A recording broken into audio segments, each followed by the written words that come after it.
Quem foi André? André foi um dos 12 discípulos, mas não fazia parte do grupo mais próximo de Jesus e, por isso, não aparece tanto nas narrativas bíblicas. Ele era irmão de Pedro, um discípulo bem conhecido. Na Bíblia, encontramos uma lista com os nomes de todos os apóstolos, e os 4 primeiros nomes a aparecerem são os de Pedro, Tiago, João e André. Isso nos faz crer que esses 4 discípulos, dentre os 12, eram os mais próximos de Jesus, mas entre eles, André é o que menos conhecemos. Sabemos que ele, antes de seguir Jesus, era discípulo de João Batista. Certo dia, ao ver Jesus passar, João Batista declarou que ele era o Cordeiro de Deus. André, junto com outro discípulo, seguiu Jesus imediatamente.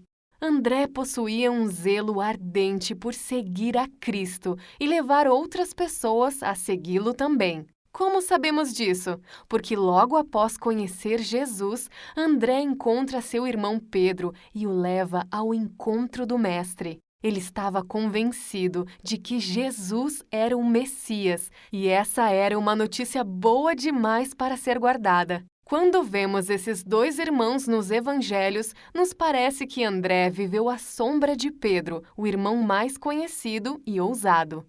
Muitas vezes que André é citado na Bíblia, ele é identificado como o irmão de Pedro, mas não vemos nas Escrituras nenhum tipo de desconforto ou rivalidade entre eles.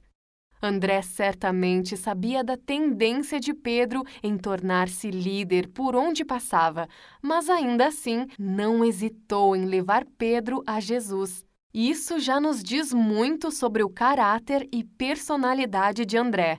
Os irmãos Pedro e André tocavam juntos um negócio de pesca em Cafarnaum, um local muito bom para este ramo, já que se situava na margem norte do Mar da Galileia, onde a pesca era boa e por onde passavam importantes rotas comerciais.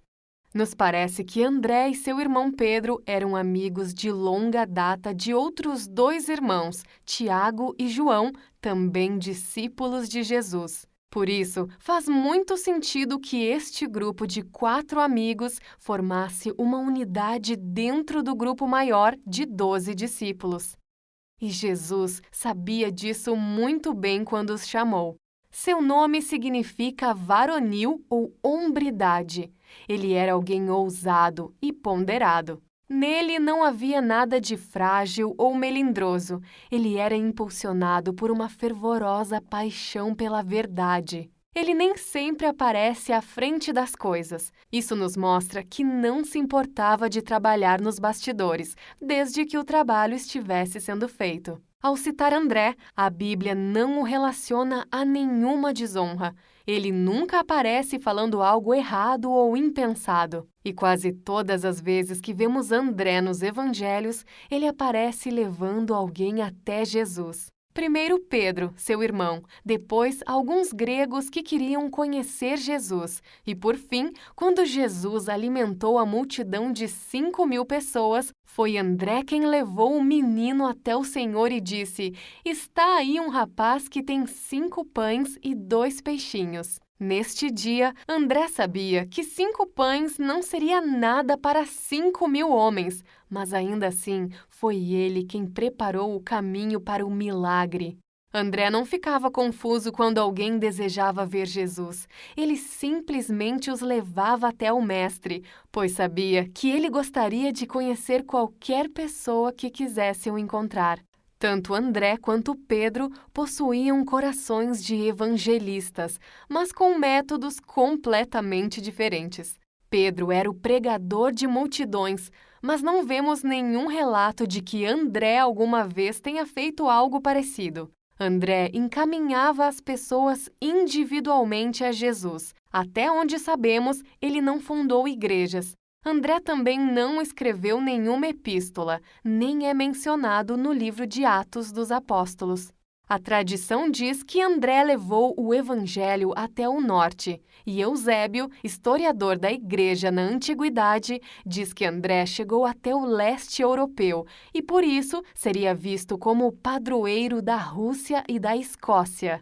A tradição também diz que André foi crucificado na Acaia, região sul da Grécia, próximo a Atenas. De acordo com a história, o governador que ordenou sua morte mandou que o amarrassem em uma cruz em formato de X ao invés de pregá-lo, para que assim sua morte fosse prolongada. Conforme a maioria dos relatos, André ficou pendurado na cruz por 2 dias, exortando os que passavam por ele a buscarem salvação em Jesus. Mas é importante esclarecermos, não há relatos bíblicos sobre tais acontecimentos. André foi privilegiado. Ele foi um dos primeiros a ouvir que Jesus era o Cordeiro de Deus e também o primeiro a levar alguém até o Mestre. Com ele aprendemos que vale a pena trabalharmos diligentemente, mesmo que em silêncio. Com esse grande homem, aprendemos que nem todos serão chamados para pregar às multidões, mas todos são chamados a viver uma vida de testemunho e, individualmente, levar pessoas a encontrarem salvação. Esse foi André, um seguidor fiel de Jesus. Se você gostou do vídeo, não se esqueça de curtir, se inscrever no canal e ativar as notificações. Nos siga em nossas redes sociais e baixe o aplicativo da Bíblia em seu tablet ou smartphone. Até a próxima!